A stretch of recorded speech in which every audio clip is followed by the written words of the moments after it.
Now we're gonna start the show for real. Hello, YouTube land, and welcome to Force In Unison Live, episode 15. Today, we're not gonna talk about games. Oh my God, no, because today we're gonna talk about Star Wars. We're gonna give you our full impressions and a review of the movie. And there could be some controversy tonight. Just giving you a heads up. I am your host, Dantes, and joining me like always, Calione. Hey, Now hey, we're on. Now how you doing, we're on. Dantes? Now Hey, we're- how you doing, everybody? So I And apologize. My computer took out updates just the other days and changed all my settings, so I had to quickly click and make it work. But we're good. We're back. Caliones, are you ready for this one?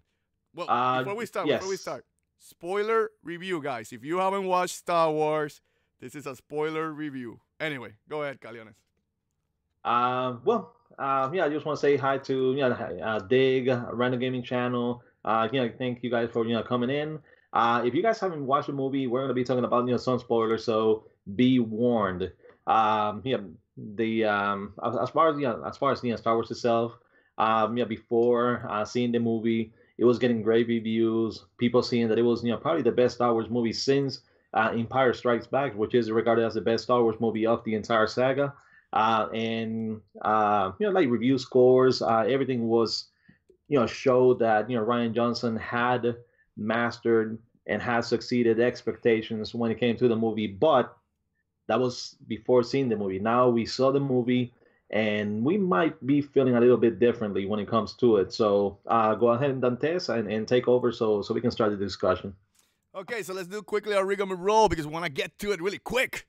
Welcome to Force In Unison Live, episode 15, right here on the Force In Unison Gaming channel every Saturday, 9:30 p.m. Well, excuse me, every Tuesday, 9:30 p.m. Eastern Time. We're a little bit off our schedule because I was sick, so I do apologize, but Caliones did an awesome job holding the fort while I recover my voice, so it's back. So today we're doing two. After this, we're also going to do the Get In and Get Out Nintendo podcast, so if you guys want to stay on the regular schedule program, we'll do it tonight at 9:30 p.m. Eastern Time. Also, please remember to subscribe, like, and comment so you can make these two crazy MFs happy. Also, remember, hey, go to our Facebook page at Force In Unison Gaming, and you're going to get some nice info from our site, and you can see what type of craziness we go down there. And, of course, and finally, and Dantes says finally, go to chiguerosnews.com and give some clicks and love to my boy, Caliones. With all that said, Caliones, start it up. Quick, lowdown impressions, like overview, no spoiler yet. Just tell me your overall impressions of the movie. Okay, well, as far as the movie, but based on how old I am, I first saw the original trilogy. I saw it in VHS. I didn't see it in the theater. By the time the third movie came out, Episode 6, I was 2 years old. So even if they took me over to the theater, I would not be able to understand anything that was going on. So, then later on, I saw the original prequels or the prequels, Episode 1. Just because I was near a dollar theater, I went ahead and saw it like 7 different times. Not necessarily because of the story, but because I wanted to see the lightsaber battles and the pod race and those things, which were good. I mean, which I liked. But as far as the story, the novels did a much better job of telling you what was happening. The dialogue was left a lot to be desired, and the acting wasn't the best. And that carried over to Episode 2. Attack of the Clones, which also suffered in that department, especially with, like I hate sand and those, those conversations that the other characters had. Then it went over to Episode 3, and that was a much better movie than the other previous two. So I was happy with it and how the entire arc developed. Yes, they could have done better choices with Anakin and how he became Darth Vader. Yes, Padme could have died from something else other than a broken heart. And and yes, they could have, but we got Obi-Wan. Like El McGregor, he was the perfect Obi-Wan. and he was to me the actual hero of the three, of the first three movies. So it was more so, yes, the journey about Anakin becoming Darth Vader, but Obi-Wan um, basically caring for Anakin like a brother, and then being entrusted with taking care of his kids, like they were his own in a way, or at least Luke Skywalker, since they separated the twins. But when I saw those movies, I was still a child. Then I went ahead and saw episode seven. Episode seven, I went to the theater the first day that it came out 2 years ago, and I really liked what I saw. Yes, it was taking cues from A New Hope, but J.J. Abrams, he wanted to make sure that he captured the Star Wars formula, and that it stayed true to what George Lucas did with the original episodes, 4, 5, and 6, and it basically hit all the notes. So it was kind of like let's say the Fast and the Furious. So if you compare Fast and the Furious to I believe it's Point Break, beat by beat, they're the exact same movie, except for you substitute one thing for the other, you add vehicles and things like that, but they're the same. But they're still, both of them are still good movies. Same thing with Force Awakens. Beat by beat, it was similar to A New Hope, but it was still a good movie. It did a great job establishing the characters, and it made me care for the characters. But I feel like all of that was undone with The Last Jedi, and they did it in the most horrible way possible. People are trying to justify, because we are Star Wars fans. We want to love the movie. We want the movie to be able to capture that standard that all of us wanted to hit. But I left the theater at I mean, it was like I waited 2 years for this. So it was disappointing for me. But Dantes, how was it for you? So, to clarify, I know that Caliones there gave his whole experience with Star Wars, but he's way more of a bigger fan. Caliones, when we were growing up, he knew all the side stories. Shadow of the Empires, when that got made to N64, he was happy because he knew about that story even before he got to the N64 version. So Caliones always told me about the different planets and stuff like that. I was like, okay, cool. So I was always a casual Star Wars fan, but a fan still indeed that I would care enough for the main characters at least, right? So the issue we had this movie was I just came out of the theater disappointed. And the reason I came out disappointed was Episode 7 built a lot of lore, and seems like Episode 8 did not care at all about that lore that got built. And that's to me the biggest problem. We live in the world of MCU, where these movies are building to something, right? It's building to Thanos. We know that all the Avengers are going to get together, and there were over 20 or so movies that it's getting built to that. And I expected, since it comes from Disney, I expected the same approach with Star Wars. I expected that what they built on Episode 7 was a grander scheme, a grander plan that was taking us all the way to Episode 9. And a lot of people who are giving props to this movie are giving them props because, oh, they changed the formula. Oh, it came out of left field. No, I don't think that deserves props, because Disney's work, or Disney's purpose, was to make sure that there was an overarching story across all movies, and that did not happen. Things that were built in Episode 7, given an importance, was completely thrown to the side, right? And that's where I think the movie struggles, and that's why I left disappointed. Aside that, maybe I did not like how they treated some of the characters in this movie. And perfect example, Luke Skywalker. And to clarify, a lot of people are giving so much props to this movie. Even Mark Hamill did not like how they treated Luke Skywalker on the movie. He's even said it in the interviews that he wasn't happy. He was always questioning Ryan Johnston, whatever his name is, that this does not feel like Luke Skywalker. And when you see that movie, I agree with Mark Hamill. So that's why I'm so surprised. Oh, Ryan is doing his thing. There was no structure. It felt like JJ and Ryan did not talk at all. And that's then the blame falls on the executives of Star Wars. They needed a Kevin Feige. If a lot of people don't know, Kevin Feige is basically the puppet master of the MCU, and it has made sure that all these movies, and yeah, there have been some, bad connections here and there, but they have done a pretty good job in maintaining that continuity in that world. So again, it was, what's her name? The lead lead for Lucas Studios. What's her name? Kathleen. Kathleen Kennedy. Kathleen Kennedy. That was her role, in my opinion, to make sure that the two things connected. And it feels like they just let Ryan do whatever he wanted to do, without understanding that they built something from episode 7. We'll go into spoilers, a lot of the stuff that basically ignore this movie. But anyway, the best I can say is I left the movie theater really disappointed, and I'm really not excited to see the next Star Wars movie at all.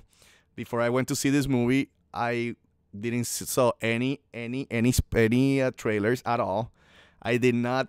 I stay away from the internet, so I had no, preconceptions of what the movie could have been based on trailers. And Caliones was telling me that the trailers hinted on something else too. So they kind of like the trailers themselves kind of cheated on some people's expectations. But I that did not happen to me. I just saying it from a standpoint of just watching the movie. I thought the movie wasn't that good. So I guess that's my overall impression. I'm really disappointed. This movie felt like it was more of an anthology movie than a main entry in the franchise of Star Wars. So, anything to add, Caliones, before we move to the spoiler section? Well, I want to discuss something quick because Lumpy Couch is posting on the well, I guess on the boards on the chat. He said he's asking us, did Episode 7 create the mythology or fans? Because it seems that a lot of assumptions were made, and folks are mad they couldn't predict what would happen. Well, what I would say is that we're not necessarily mad that we couldn't predict what was going to happen.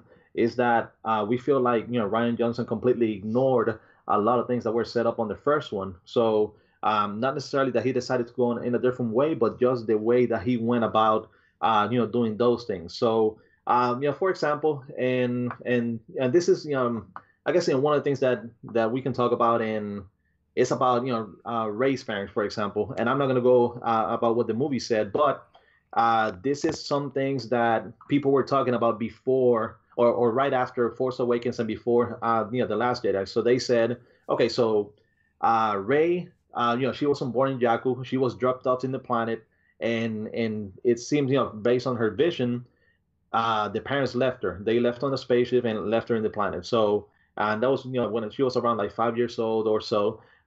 She believed in the entire movie that her family was going to come back and get her.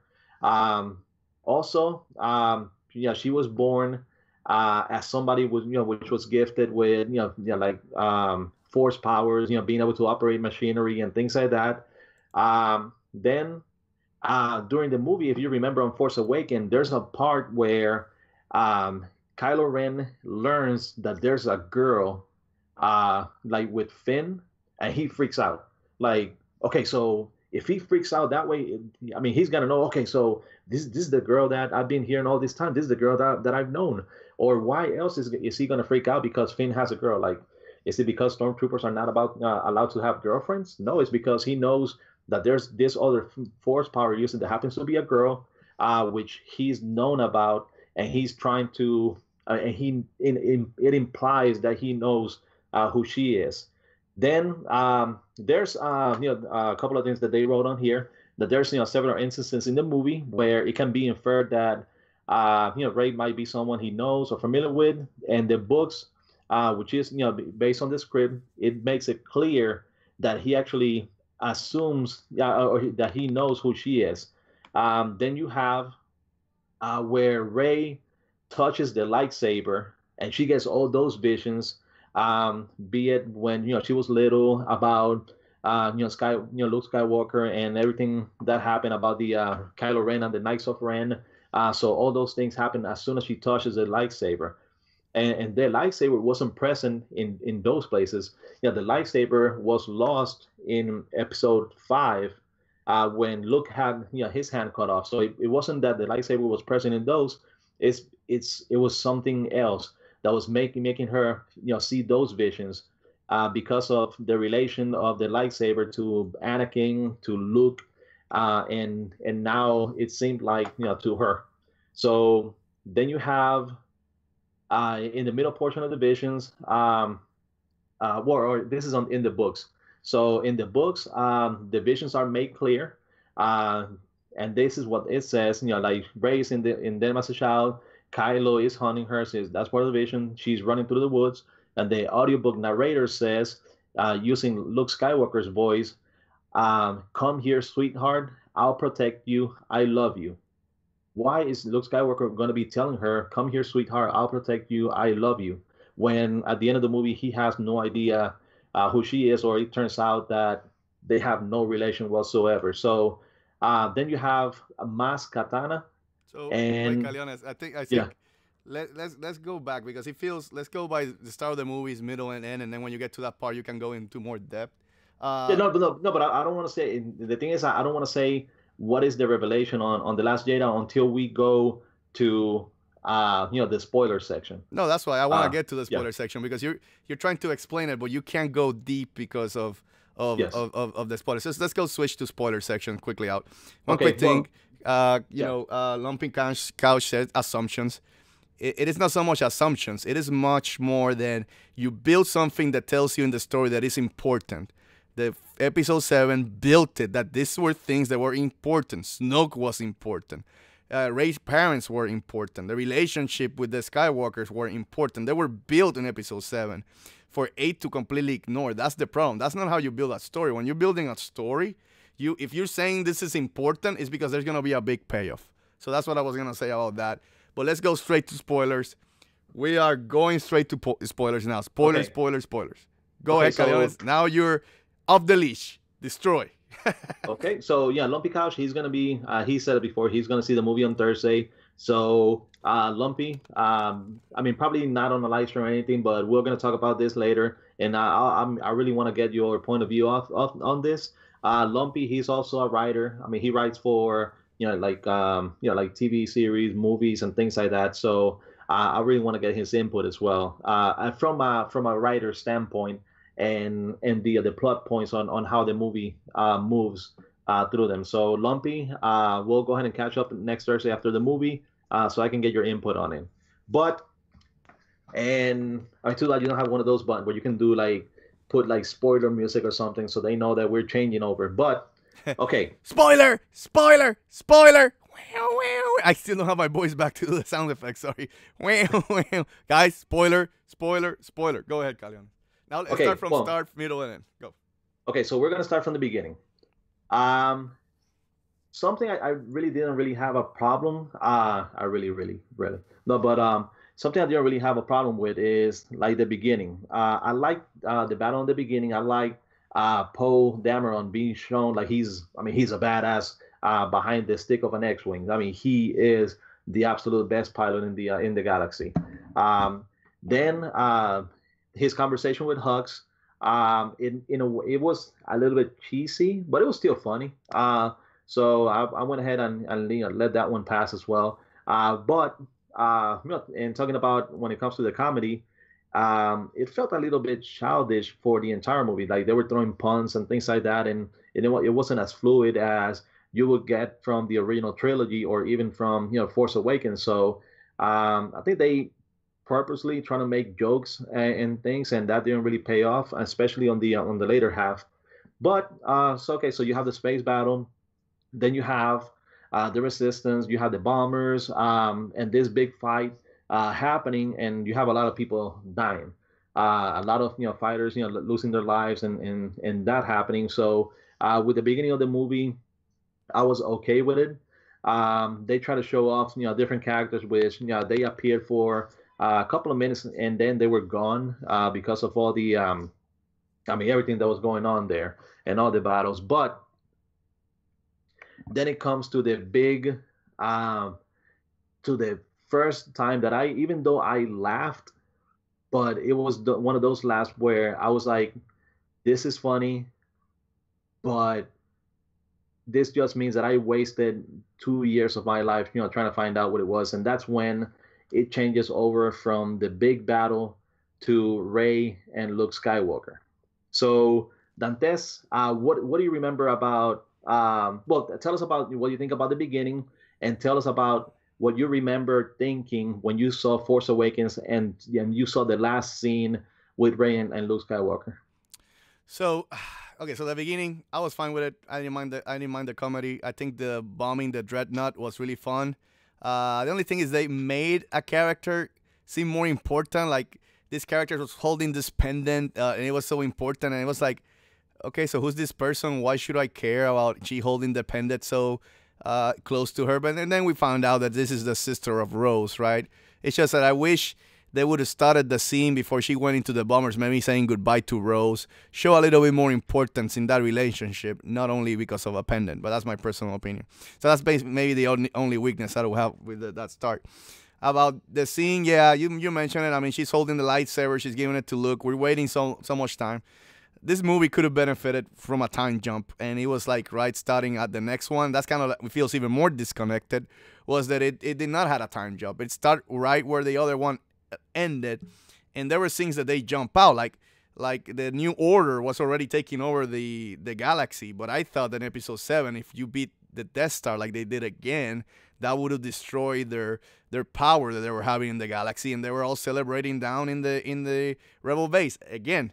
This is my problem with the movie. Disconnections. It's not connected to what they built on the other one. So how the episode 7 ended does not match the start of episode 8. That's to me is the biggest problem. So anyway, to that point, yeah, what you were waiting was Luke to say, oh my God, how you got this, blah, blah. And he just throws the lightsaber away. Again, being a little bit of a jackass.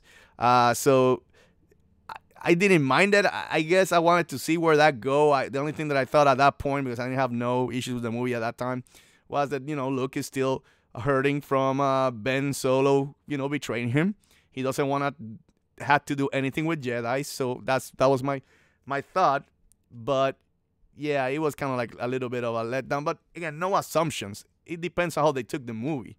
And I was fine they did it that way if the payoff was going to be different a little bit going down the line in the movie. So, but anyway, go ahead, Calianes, with that scene about Luke. Well, okay. Before I go with that one is something else that you remember is when Force Awakens ended. You had Snoke telling General Hux basically to, hey, go get Kylo Ren so I can go ahead and complete his training. So, but when the movie ends, you're thinking, okay, so Snoke is getting Kylo Ren. He's going to be training them. Luke is going to be training Rey. There's probably going to be 3-4 years in between both of the movies. I mean, in between this one and the next one. So by the time this starts, they're going to be even more powerful. They're finally going to be able to control, whatever force powers they have. And because they decided to, just go straight away from 7 to 8 without a time jump or a significant one. It robs you from a later scene when it is that they confront Snoke and what happens. So it makes it even less believable that two untrained kids could do something like that. But as far as Luke Skywalker, something else that I would be thinking is, okay, so he doesn't care about the Jedi anymore. He wants the Jedi to end. He doesn't want anything to do with them. He sees his lightsaber that belonged to his dad, which Obi-Wan gave him, and instead of like embracing it, he just decides to throw it over his shoulder and walk away. But if you are so fed up with the Jedi and you don't want anything to do with him at all, what are you doing right in the middle of the Jedi temple? Why are you there? Why don't you go somewhere else where you're going to be away from everything? So that tells you that if he's there in the temple, it's because of something specific. He's trying to learn something. He's trying to absorb something. But I mean, and so he definitely doesn't want to get away from the Jedi, if that's the case. But I mean, that's my take on it. So if you don't want anything to do with it, what are you doing there anyways? But yeah, but then after that, we spend, following Luke. He's drinking either green or blue milk. I don't know what it is. We see him fishing, and we see him just going about his daily routine, which is probably what he's been doing for years, since he is somewhat alone on there. And PS3 Xbox, just wait until we get to the casino scene. That's going to be another one we're going to address. There was no real payoff. And this is one of the things that hurt what I think about the movie, because if you go through a movie and you go from beginning to end, you want the characters to develop. You want the characters to grow. You want the characters to be different by the time the movie ends from the time it began, but they had no character growth. There was no character development, especially for Rey and Kylo, which are supposed to be the ones that we're following for the entire trilogy. So so yeah, it was disappointing. So you could go ahead and go with that, and then we'll continue moving on with the other scenes. So yeah, I mean, so to me, like you said, the expectations, and I had this problem with the original movie. To clarify, I always felt the Ray being so powerful without training was kind of cheap, even the original one. That was a big criticism that I have in the original one. But I felt that this was the chance to kind of fix that. The look was gonna train Ray, and to Caleone's point, the time jump would have been better because then you would have that training between Snoke and Kylo, and the same with Luke and Ray, and that did not happen. And again, maybe it's an assumption and expectations from fans, but that was also based on Caleone's point. That was also, I would say, the trailers imply that was gonna happen. So the trailers themselves were building to that, kind of maybe cheating fans' expectations, right? And that's not right, right? So if something hurt the movie, it was gonna be this, right? The trailers, how they handle it. So that was a disappointment to me. That I was expecting a little bit of Rocky montage, Rocky, some in the music in the background, hitting and Ray training. So that was missed in the movie, but it is what it is. I was fine based on where they're gonna take Luke. So at that time I wasn't mad, but I expected a little bit more, more Luke Skywalker come out basically. But anyway, the next scene, I guess, Caleones, we can move to the next scene. I don't remember well, but I guess the next scene was, they're trying to escape, right? They time jump, or excuse me, they light speed to near planet, and of course the Empire or the New Order follow them, and they were playing this cat and mouse game of shooting from afar, pew pew pew pew, and then the whole plan was made, going to find a code breaker at the casino so they can stop them from tracking them in light speed. That was the plan, right? So shoot, Caleones, what you thought about that? Well, I mean, when it comes to, I guess, to the chase itself, I mean, they're trying to run away. They're running out of gas. They have no gas station to stop and refuel, so they got to keep steady. They're jumping, light speed. Well, I'll go with the first one. Since when are they able to track spaceships after they jump? After they're traveling at light speed, has that been established anywhere, or did they just come up out of that one just so they could explain, oh, why is it that they cannot get away? So that was, to me, that was one of the stupidest things. Oh yeah, somehow now they can track you, even if you're traveling at light speed, and they can continue to follow you. Okay, that came out of nowhere. It was not explained, and because there's no time jump in between episode 7 and episode 8, how come they were not doing it during episode 7 then? Because I'm pretty sure they had that technology if a couple of hours later, after episode 7 ended, they suddenly had it. So that's one of those things first.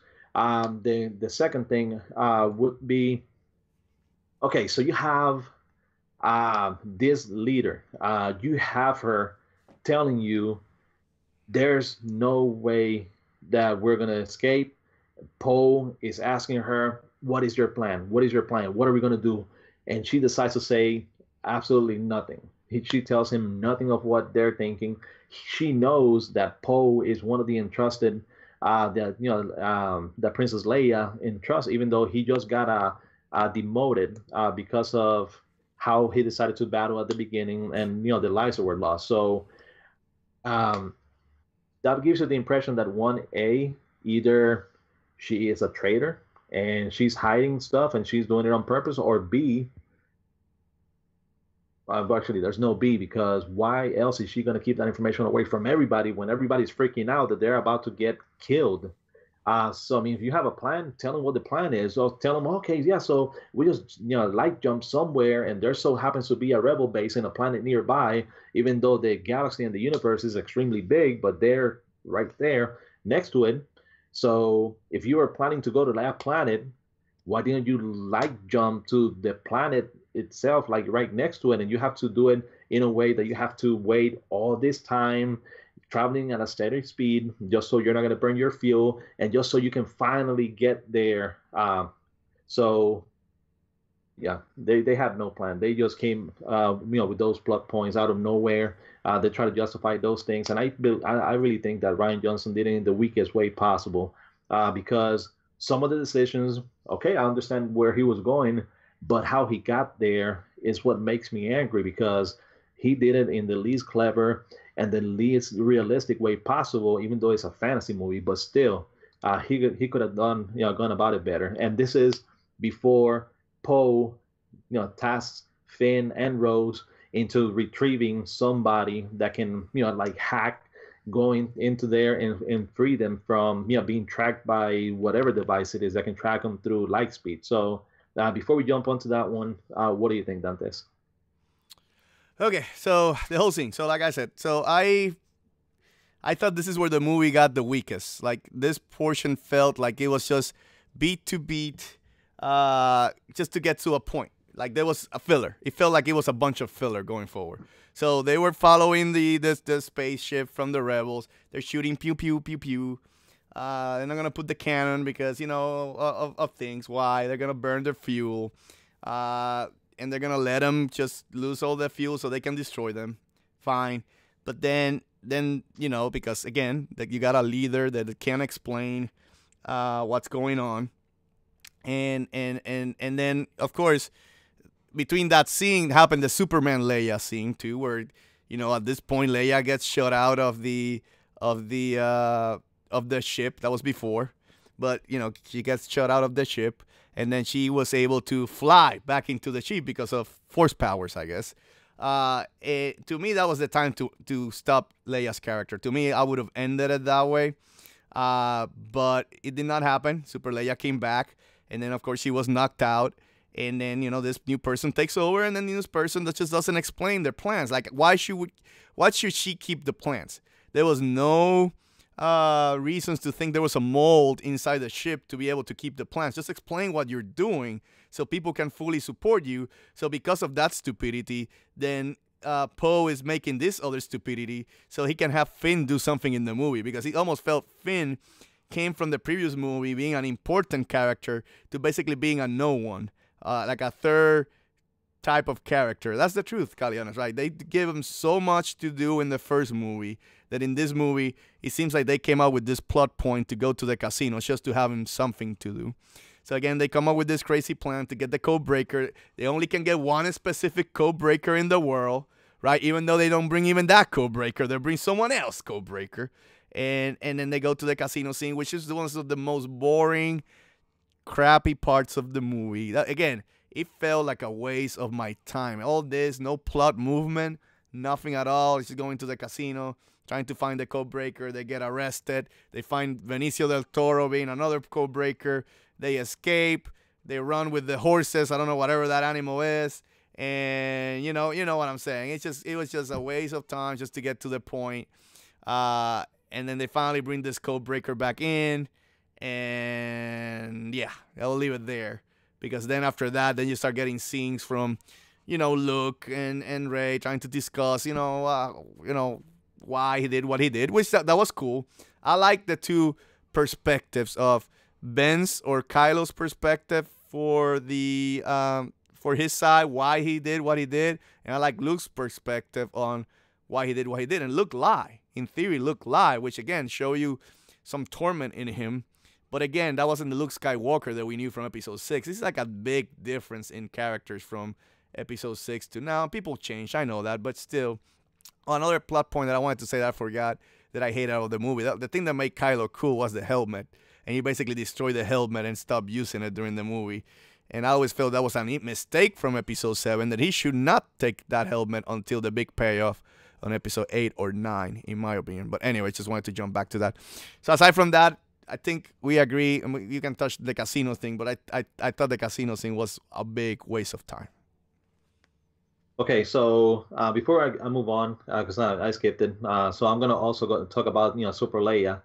Um, I also wanted her to die on that one, and I thought it was going to be a fitting end. What I was thinking with this when the scene happened is, okay, so you have Kylo Ren, he's flying his ship, he's going straight at Leia, he's about to press the button so he can fire on her ship and destroy her and kill her, but he stops himself. And then when he's, like he freezes for that one moment, and then somebody else comes in, destroys the ship, and kills her. Okay, so I'm thinking this is great.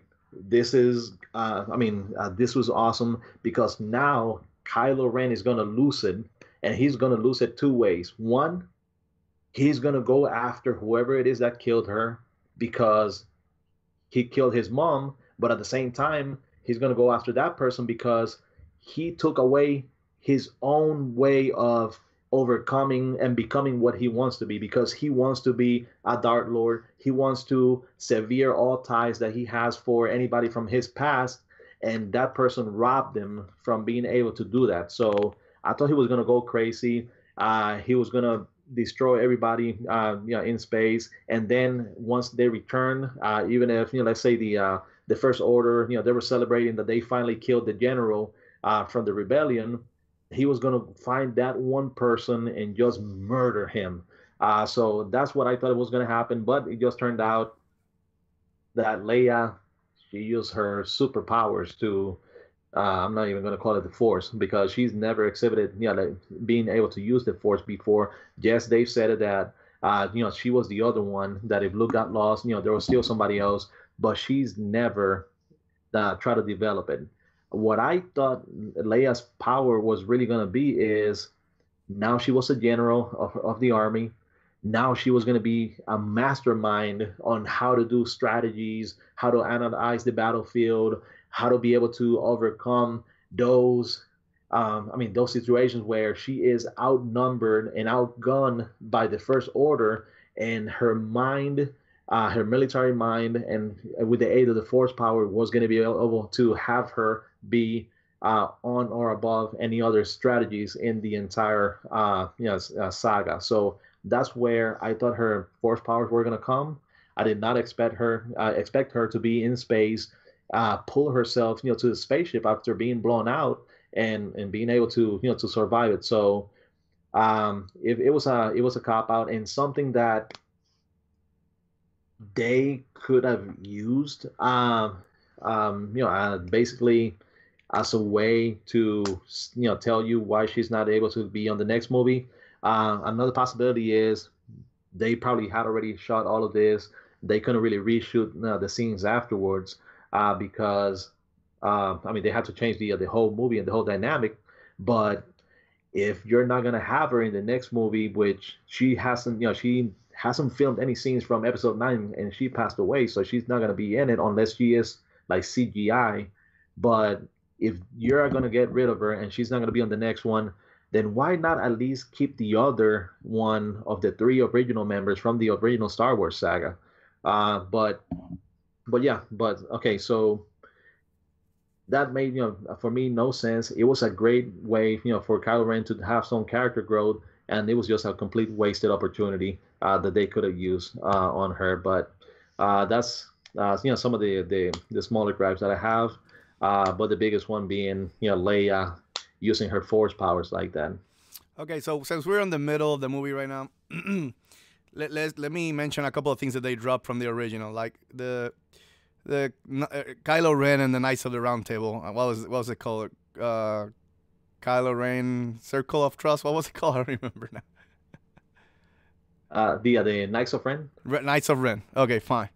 Again, that was mentioned in the original movie. In this movie, when the flashbacks, they mentioned that Kylo took some of the students back, and we suspect that they trained them or whatever. And I thought those were the Knights of Ren, right? I don't know if it's now the scene that we're going to talk about next about Snoke, if it was the Guardians of Snoke. But, again, creating this this world that is to be able to fill it and continue with it, and there was no payoff for that, even though that was an important part in the original movie. And then of course Phasma, the new Boba Fett, another character that again they gave a lot of stock and they was gonna do something. They basically beat her really easily on the movie, the episode 7, which again that was a weak part of the episode 7 too. Because I'm saying this, even though I like episode 7 better than The Last Jedi, I still know that movie had a lot of weaknesses too. But yeah, Phasma would be the other one. But we'll get to that one. But now we're in the middle. Let's go to Snoke, and at this point, Rey and Kylo are having connections. They're touching each other with their mind powers, and then we found out that it was Snoke who was creating this connection. So Rey thinks that she can turn Kylo Ren back to the good side, and more so, she feels it even more once Luke tells her that he thought that he couldn't turn him back when he saw the darkness growing inside of him, right? So Rey goes after, which again, kind of stupid. She just gets there easily. The Millennium Falcon just jumps, and then she's just there, and then she just drops into their ship. It was like, okay, that was easy.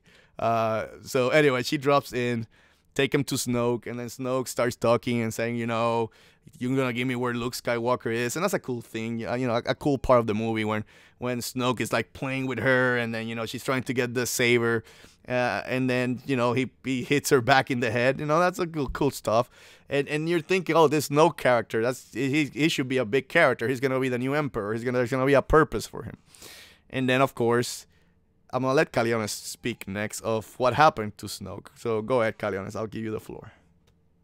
Snoke got Darth Mauled, basically. Yeah, he got cut in half. His body, I think his arm, and he wait. But let's explain it how. Like. Okay, but go ahead. This is how. This is so stupid. Go ahead.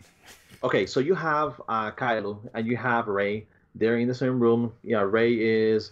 She got the cuffs. She can't do anything. He's basically toying with her, like you said, grabbing her, pulling her in the air, pulling her towards him, throwing the lightsaber around, smacking her. So, and before all of this, there had been another scene where Snoke and Kylo were by themselves, and Snoke just went like Emperor Palpatine with the lightning powers, like the Force lightning on him. So. It tells you Snoke is a badass. He's really powerful, and little by little, we're finding out why it is that he is the leader of the First Order. So, so he gets to the scene with Rey and Kylo, and he is giving this speech about how he connected both of their minds, how he is the one that orchestrated them talking to each other, and he manipulated both of them into making her convince her that she could actually turn Kylo, and the whole reason why she travels all the way there. So Snoke is manipulating their minds. He's using them. He's making all of this happen. He gives a speech about how he can feel and think and knows everything that Kylo is has in his mind, or he's trying to think or trying to do. And then after all of this, with a flicker of his finger, Kylo is able to turn the lightsaber that's next to Snoke towards him, turns it on, and cuts him in half. So you have this all-powerful being that he's in charge of the First Order. He's been alive since the original trilogy, since the prequel time. So he's been alive for all this year. Not Yoda, not Obi-Wan, not Mace Windu. Nobody has ever been able to feel him and know that he exists, and he's been able to do all of this in hiding. He's basically Emperor Palpatine's backup plan in case anything happens to him, so he can continue with his work after, and then he dies in the stupidest way possible. So that made absolutely no sense. I don't have any problem that he was killed off in the movie. It's just that he was killed off as a puppet, that he didn't matter. He received kind of like the Boba Fett death, except for Boba Fett. He didn't really matter anything to the original Star Wars movie except for that he looked cool, and that was his only calling. Snoke had, was pulling all these strings from the very beginning, and they treat him like a Boba Fett, which completely sucks. But go ahead, not this. No, I was coming back in to say that again. The first episode 7 builds on this character that he was gonna be an important character. He's gonna be the Saruman of Lord of the Rings, I guess you could put it that way. And you build him like that, and you expect a better payoff. This is not the problem of the movie. The problem that we have is that there was a lot of stuff built with no plan and no payoff, and how Kylo just moves his fingers and just puts the sword in position, even though this guy is like, I can see his brain, I know what he's gonna do. So Kylo, with no training, is able to bypass the brain of Snoke, move the sword, and then just cut him in half. That's what it was so stupid about that scene. When that happened, I felt like it was kind of like Iron Man 3, where the Mandarin, who's the most important villain of Iron Man, comes in and it's just an actor who's portraying that part. And you're like, you feel so cheated about the movie. That's why I hate Iron Man 3 so much, because you expect this big payoff from 2 movies of Iron Man. That the Mandarin is coming. They're talking about the rings and they're talking about all this. Again, same building it up, and then it's just an actor.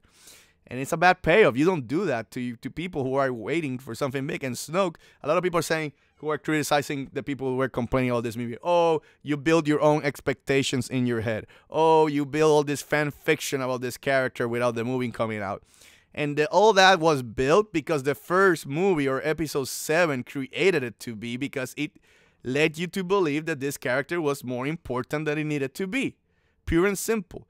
The blame is on Kathleen and their team for not having a plan. And that's why. Now, the scene after that was a cool scene. Kylo and Rey fighting all the red guys. It was a cool scene. The fight scene was cool. But again, after the scene, they were back to, I hate each other. It was kind of a weird transition there. But still, it was a cool scene. But we needed to talk about Snoke dying, because it really wasted the potential for a character. The potential that was built, to clarify, by the movie before. If Snoke would have been in maybe 2 scenes in the other movie and just like, hey, just do this, Kylo, just do that, then maybe it wouldn't be that important. But when you build this character so bad, like Rey's parents being built, that is an important story arc, then, then the feedback that you guys are getting about the movie being bad, it wouldn't be that bad, because then you would have a full plan. But anyway, Snoke dies, right? And then Kylo finally goes for Kylo, which is cool. Finally, he's a bad guy now. But again, with no training. Who's going to train him now? This is where it sucks, because the other movies, too, on the franchise, they build that to become a Jedi, you need to spend a lot of years of training and really focusing on your power and all this crap. And then now you got Rey and Kylo, which is going to be masters because the movie says so, right? And that's where it doesn't fit even with the originals, because now these characters can be all powerful without no training. But anyway, I digress. Gallones, what's next then after the big Snoke choke? Well, I mean, just touching up on the guards. We heard about the flashback. We heard about how Kylo, killed the Jedi, and then he took some of those Jedi's with him, which you assume those Jedi's to be the Knights of Ren. Then you have, I mean, they're not. You don't see him anywhere, so you haven't seen those Knights of Ren anywhere. He doesn't really mention them at all afterwards. So I get the sense that either we're gonna see those on episode 9, or the Knights of Ren were those red royal guards that were protecting Darth, Supreme Leader Snoke. So maybe those were the Knights of Ren, or maybe they're still yet to come. But it's I mean, you have Super Leia almost killed. You already have Snoke being killed by Kylo, and then you have Kylo fight the royal guards. Or whichever name they have, but they do look similar to the ones that Emperor Palpatine had with him. And you have these things happen, and like you said, they again have a fallout, and they go to the same place that they were before all of those things happen. So again, they've had no character growth at all. They're still the same characters that they were at the beginning of the movie. So even though you've already had all these things happening, they haven't grown in any way. They're still, the same. So how do you justify, those things happening when it's not changing them at all? So then after this, I mean, we still have, um, the whole chase, and then finally arriving over at their Ice base. the rebel, the well, not ice. It was like salt, or like sugar or something like that. It was a base that was abandoned, but they just happened to be close to it.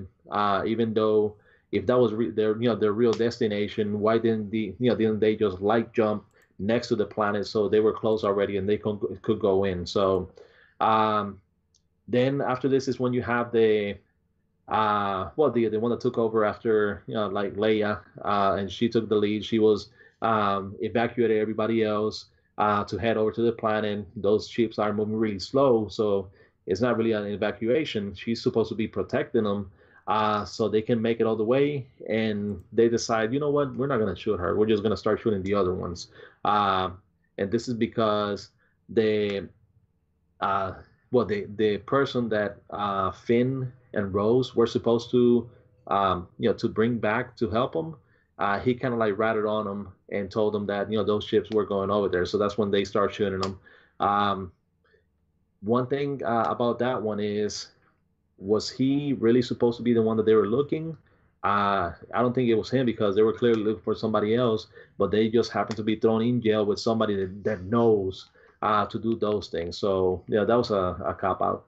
Um, and then once they finally arrived, to the rebel base, after the lady goes on light speed, and she light speeds in between everybody and destroys all those ships, which brings the fight in between Captain Phasma and Finn. So another thing, and this is something that I heard mentioned in one of the videos. Okay, so you have the ship torn in half, you have everything explode, you have all those first order troopers surrounding Finn and Rose, and all of them die except for Finn and Rose. So even though they have armors and they have equipment to protect them, but they are the ones that die, and Finn and Rose end up surviving it. So that's the first thing. And then they mentioned um, that you have Captain Phasma somehow appear all the way on the other side of the room with all these other first order troopers, and they come in to fight. So how the heck did they get from this side of the room all the way to the other? And the other thing is the fight. Now you finally have I guess like a little fan service that you can do. Oh, okay, so this is something from the trailers. You're looking at Finn fighting against Captain Phasma in the trailer, so you think, oh, okay, so this is going to be a big fight in between them. Finally, Finn is going to be able to settle his score with this person that has been treating him like trash from the days of the first order, when he was taken away from his family. He was made into like basically a slave and a soldier, and this is going to be the big payoff for that. But they take a couple of swings, and then you have BB-8 shooting from one of the ATSTs and basically destroying everything. Captain Phasma falls on one side, the ground opens, and she kind of like falls all the way down. And that was it. So that's how they killed another one of the characters that they were She got Boba promoting. Fett. She got Boba Fett. Like She really got Boba Fett. she was like Boba Fett. She looked cool, nice armor, no story arc, no story progression. A lot of the defenders are saying, oh, but Boba Fett was no one, and he got built with the side stories, right, from the movies, and that's how Boba Fett became an icon.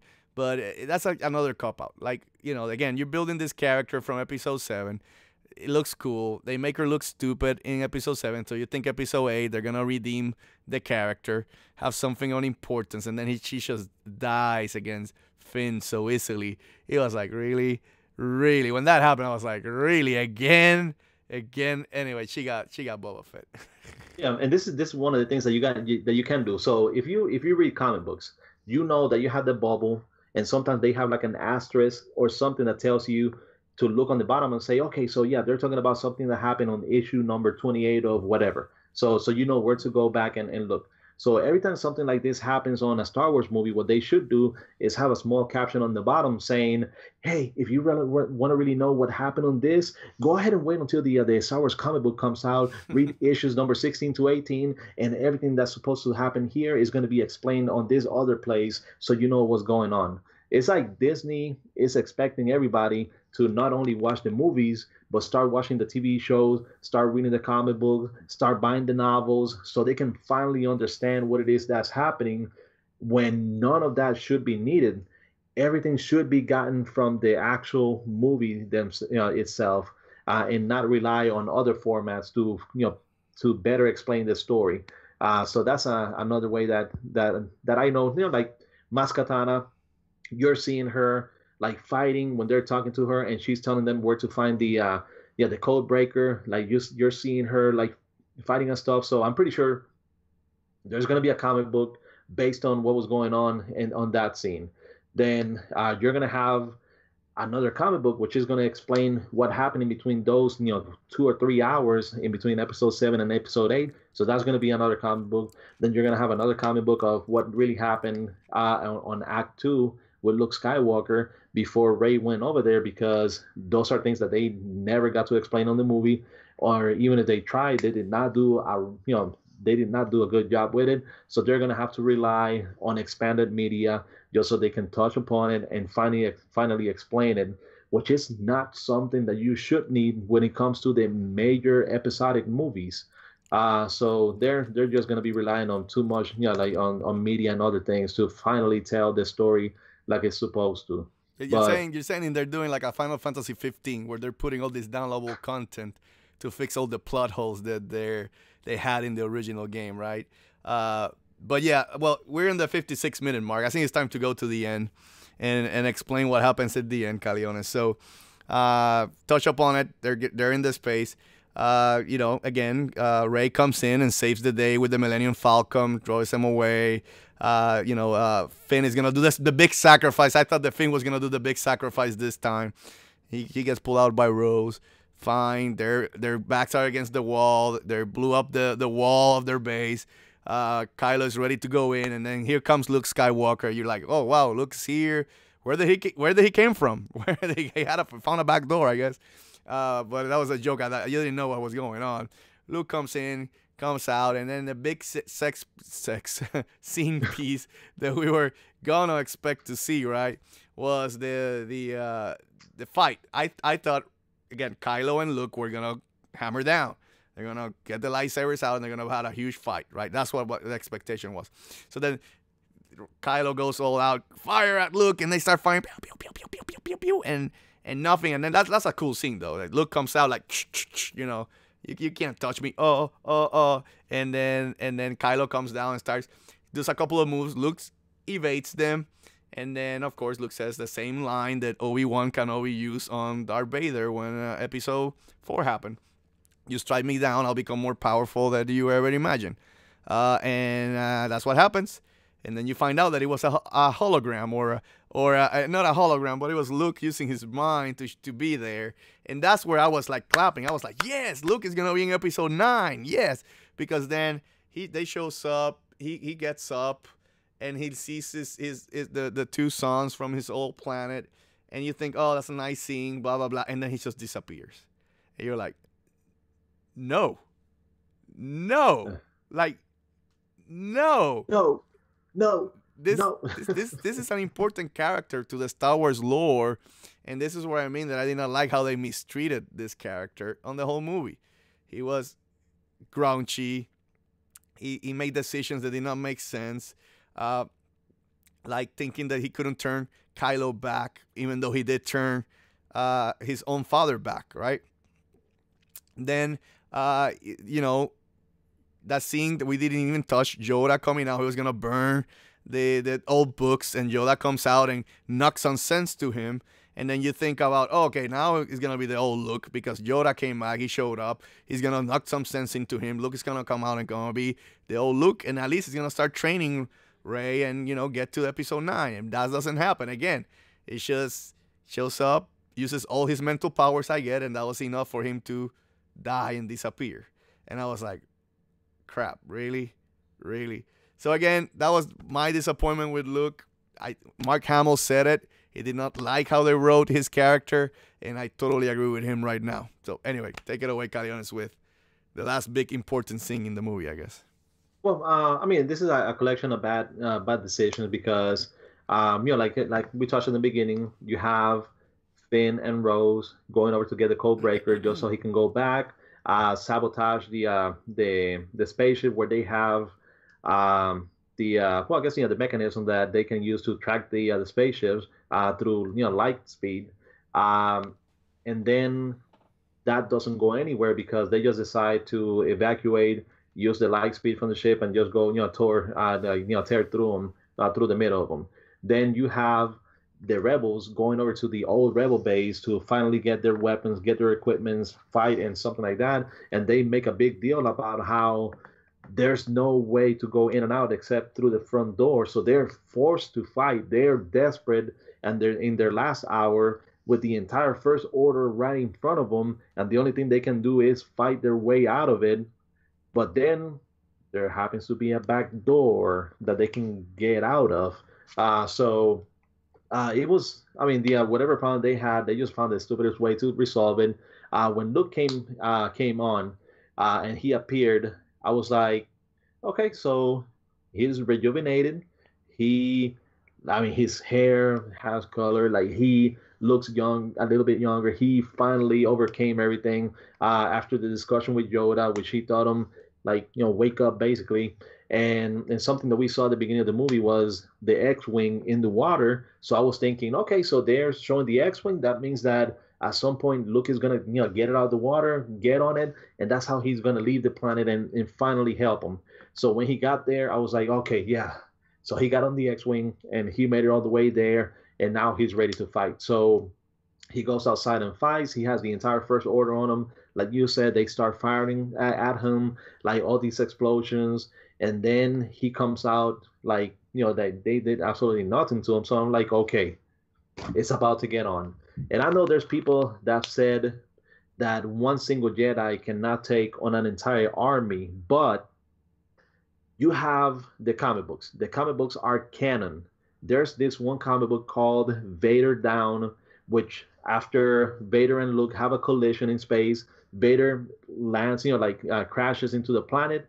You have the entire Rebel army on top of him, and he kills everybody, like the entire army. He destroys everything, all the bombs that they throw on him. He's able to move them, like throw them somewhere else, and he destroys everything. So yes, one single Jedi can take on an entire army, and that's what I thought Luke was about to do, that he was going to take on the entire army by himself, either to buy enough time for them to to escape through the hole that they actually had on the back, when supposedly they had no exit, way to exit out.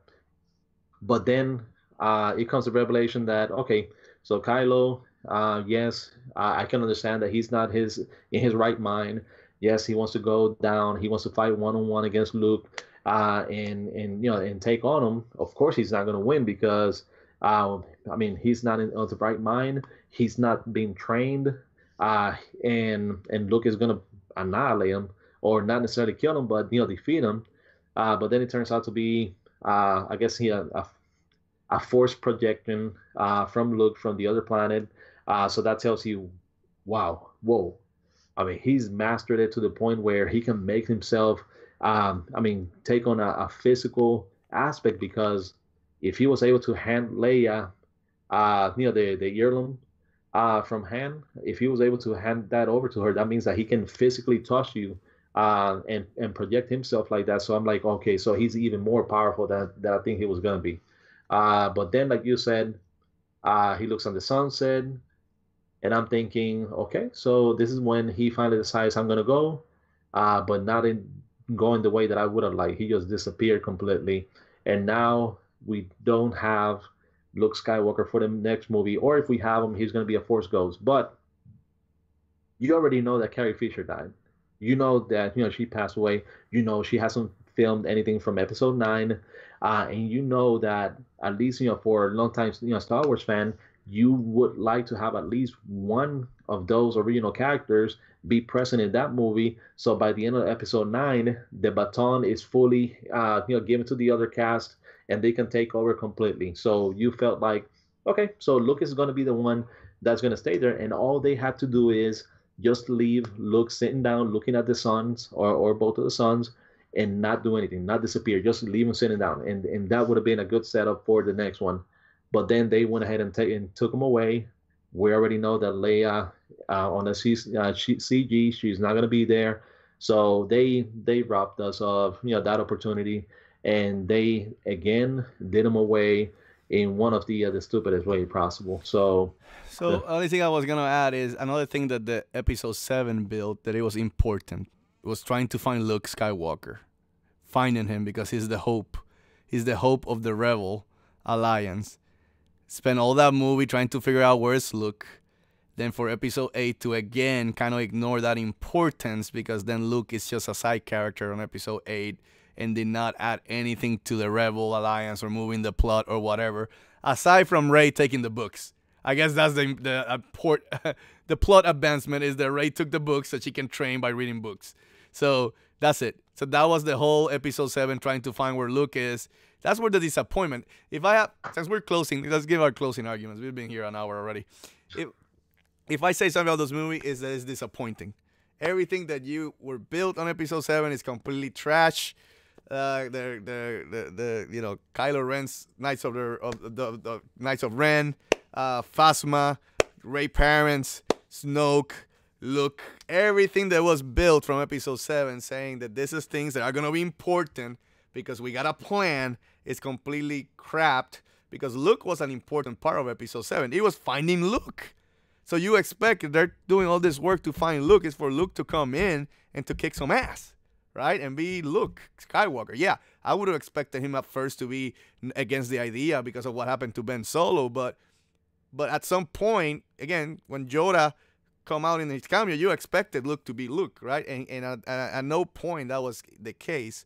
So, I don't know. The other thing I'm going to say, closing arguments for me, is that this movie was disappointing. Anything to add, Caliones? Well, I guess it was completely disappointing. They let him take so many liberties that it just in a way completely destroys what the movie should have done. I don't know. I think is would you give it any kind of score, or are you gonna? You're cutting off. Yeah, I'm saying would you be able to give the movie a score? Do you have to see it again? I don't want to see it again. I don't want to see it again. I don't know if I want to buy it in Blu-ray. That's how disappointed I am in the movie. Well, I don't know.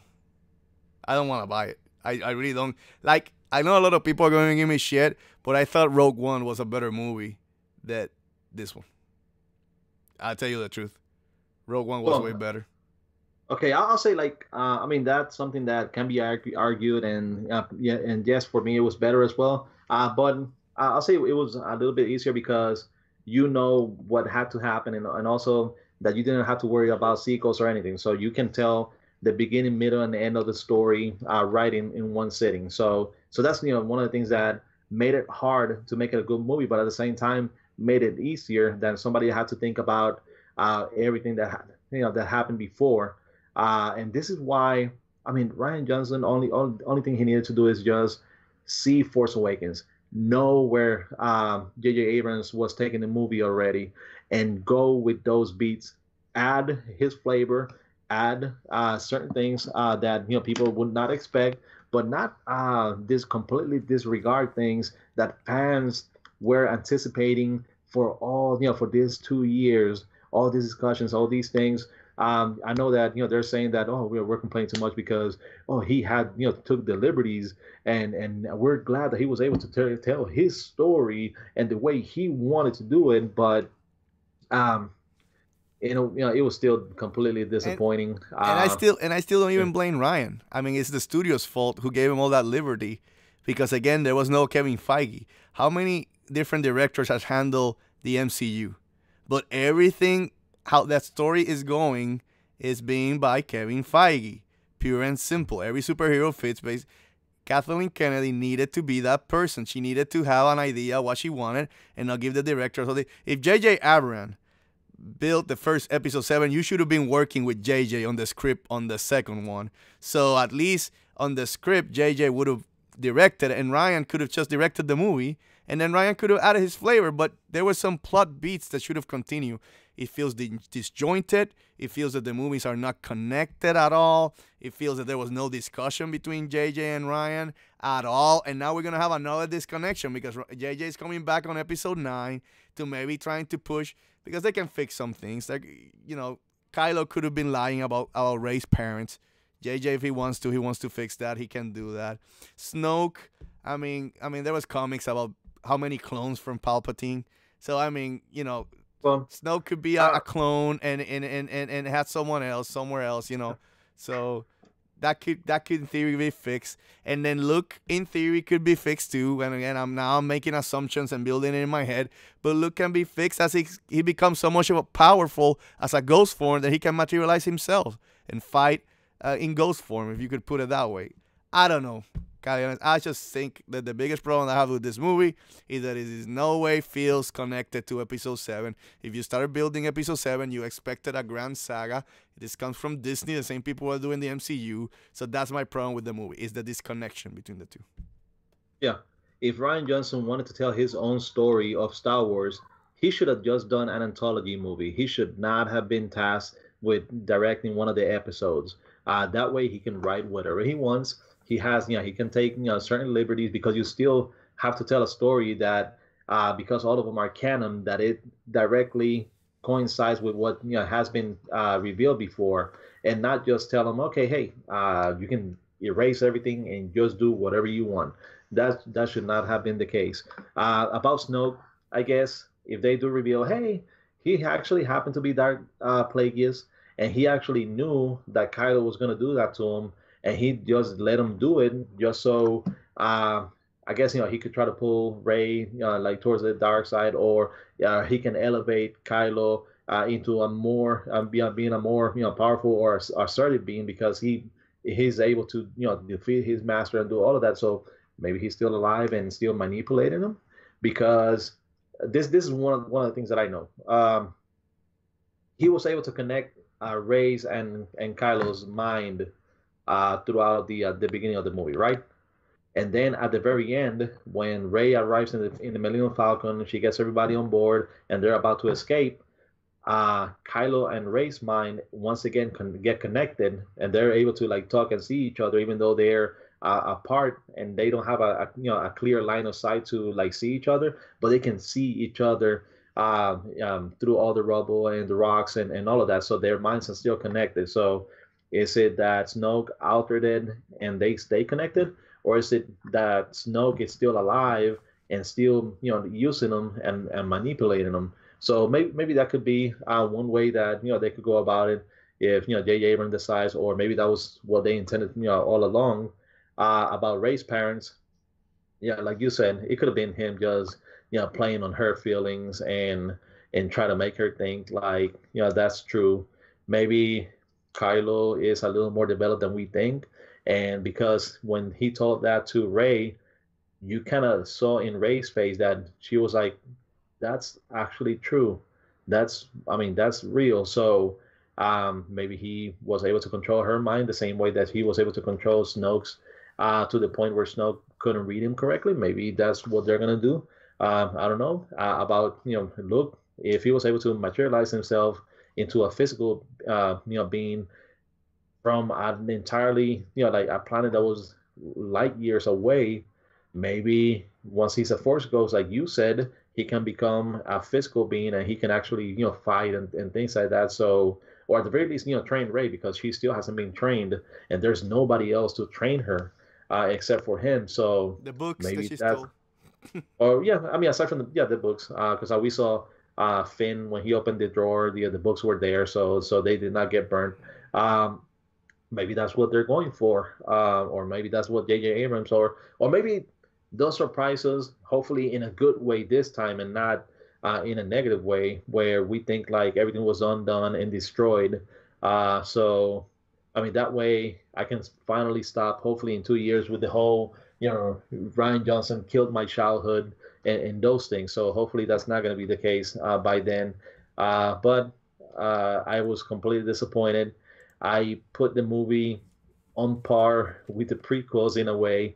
I mean, I still think, for me, the my favorite Star Wars movie of all time is A New Hope, because that's the first one that I saw.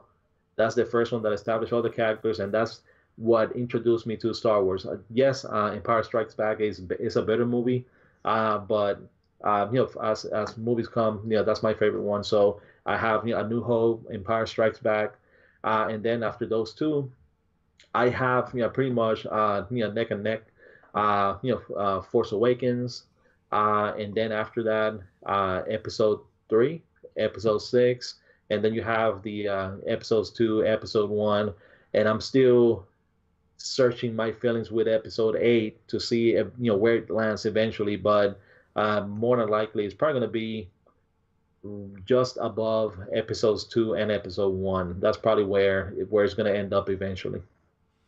Yeah, I mean, I agree. I don't know.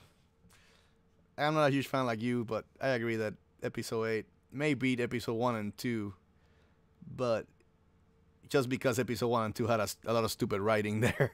But at least, to Episode 1 and 2 credit, it felt more of a Star Wars movie than this movie. So, if I have to say something. But anyway, with that, let's end it, Caliones. It's been an hour and 14 minutes. Here we go. We're ending it tonight. Thanks for watching, and please subscribe, guys. Please remember, we do this show every Tuesday, 9:30 p.m. Eastern Time. We're taking 2 weeks off, of course, because holidays are coming. But after the new year, we'll be back in full force, and we are gonna maintain the schedule. So remember that. Please remember to subscribe, like, and comment so you can make these two crazy MFs happy. Also, please remember, hey, we have the Get In and Get Out Nintendo podcast. So if you can go to SoundCloud and iTunes and download that podcast for free. Also, we have a Facebook page called @Force In Unison Gaming. And finally, and Dantes says finally, go to chiguerosnews.com and get some clicks and love to my boy Caliones. With all that said, thank you again. Thanks for watching. Good night, everybody. Good night, everyone.